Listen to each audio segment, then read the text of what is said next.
अभी आप अगर उनके आंकड़े में नीतीश जी और चंद्रबाबू जी को निकाल दें तो वो आंकड़ा तो 0/सन्नाटा है, कुछ हासिल नहीं होगा। और जैसा तेजस्वी जी ने भी कहा था कि 4 जून के बाद बड़ा फैसला होगा। हम नीतीश जी के विरोध में जरूर रहे, साथ में भी काम किया, लेकिन हमें ये पता है कि नीतीश जी की राजनीति, तेजस्वी जी की बयानों को अध्ययन किया, कभी उन्होंने कोई अशोभनीय टिप्पणी उनके बारे में की, कभी नहीं किया। हम राजनीतिक विरोधी हैं, लेकिन वो अभिभावक भी हैं।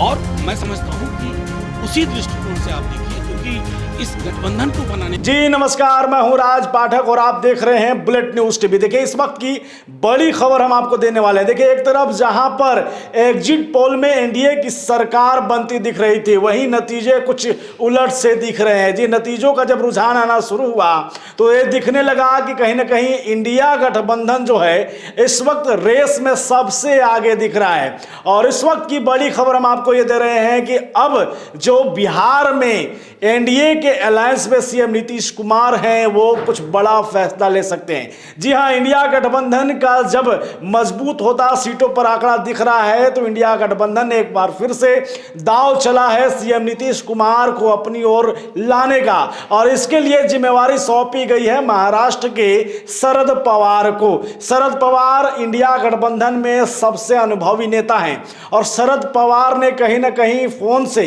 नीतीश कुमार से संपर्क भी साधा है। सूत्रों के हवाले से बड़ी खबर हम आपको दे रहे हैं और ये कहने की कोशिश की गई है कि अगर आप हमारे साथ आ जाते हैं, क्योंकि जो नतीजे सामने आ रहे हैं, रुझान में जो कुछ दिख रहा है, स्पष्ट है कि इंडिया गठबंधन कहीं ना कहीं एनडीए को पीछे छोड़ते दिख रहा है। ऐसे में अगर आप हमारे साथ आ जाते हैं तो उप मुख्यमंत्री, माफ कीजिएगा, उप प्रधानमंत्री का जो है वो सीट ऑफर किया गया है सीएम नीतीश कुमार को। यहीं पर अगर बात करें तो राजद के जो सांसद हैं मनोज झा, प्रवक्ता भी हैं, उन्होंने भी कहीं ना कहीं साफ तौर पे संकेत दे दिया है। जिस तरीके से इंडिया गठबंधन को नतीजे दिख रहे हैं, मिलते दिख रहे हैं, सीटों की संख्या बढ़ते दिख रही है, मनोज झा ने कहा है कि अगर नीतीश कुमार जी फैसला लेते हैं महागठबंधन में शामिल होने के लिए तो उनका स्वागत होगा, उनके हर फैसले का हम स्वागत करते हैं। लगातार मनोज झा भी जो है वो नीतीश कुमार की अगुवाई करने को तैयार हो गए हैं। देखिए मनोज झा क्या कर रहे हैं इसमें।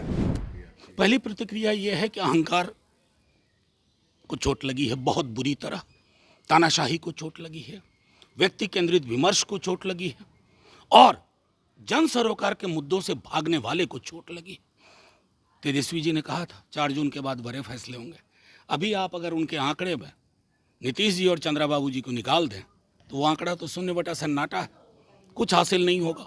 और जैसा तेजस्वी जी ने भी कहा था कि 4 जून के बाद बड़ा फैसला होगा। हम नीतीश जी के विरोध में जरूर रहे, साथ में भी काम किया, लेकिन हमें ये पता है कि नीतीश जी की राजनीति आत्ममुग्धता के खिलाफ है, तानाशाही प्रवृत्तियों के खिलाफ है, फैसिज्म के खिलाफ है, और जो भी वो फैसला लेंगे उसका एक सकारात्मक संदेश जाएगा। इसलिए आप दोनों बयानों को जोड़ के देखिए जो तेजस्वी जी लगातार बीते कुछ दिनों से कह रहे हैं, 4 जून के बाद आप बड़े फैसले देखेंगे।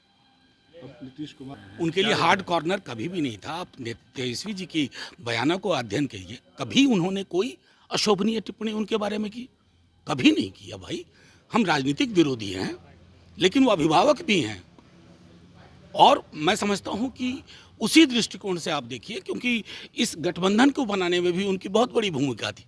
इंडिया गठबंधन की सीमेंट उन्होंने डाली थी, नींव की। लेकिन बिहार में जितना आप लोग मेहनत किए थे उस अनुरूप परिणाम नहीं। अभी आप जल्दबाजी कर रहे हैं, थोड़ी बहुत स्लो चल रहा है। पता नहीं आप लोगों को खबर है या नहीं, हमने इलेक्शन कमीशन से भी आग्रह किया कि वोटिंग 2-2.25 लाख से ज़्यादा कहीं भी 40 में नहीं हुई। वो जाएगा ना 3:30-4 बजे तक आपको स्पष्ट हो जाएगा। एक आखिरी सवाल, नीतीश कुमार यदि आपके साथ आना चाहेंगे तो वेलकम है? नहीं, नीतीश जी बड़ी लकीर खींचेंगे, मुझे बेहद उम्मीद है। देश के स्तर पर देश को एक प्रगतिशील विकल्प देने के लिए राज्य तो उसका एक छोटा हिस्सा है। रास्ते खुले हैं। मैं कह राज्य तो एक छोटा हिस्सा है। अभी के रुझान के हिसाब से सिर्फ आरजेडी को 3 सीटें मिल रही है। अभी आप देखते रहिए, मैंने अभी इनके प्रश्न के जवाब में दिया था कि 3:30-4 बजे तक दीजिए, क्योंकि पूरे देश के बिलग बिहार में हमारी जो काउंटिंग है वो बहुत कम हुई है अभी।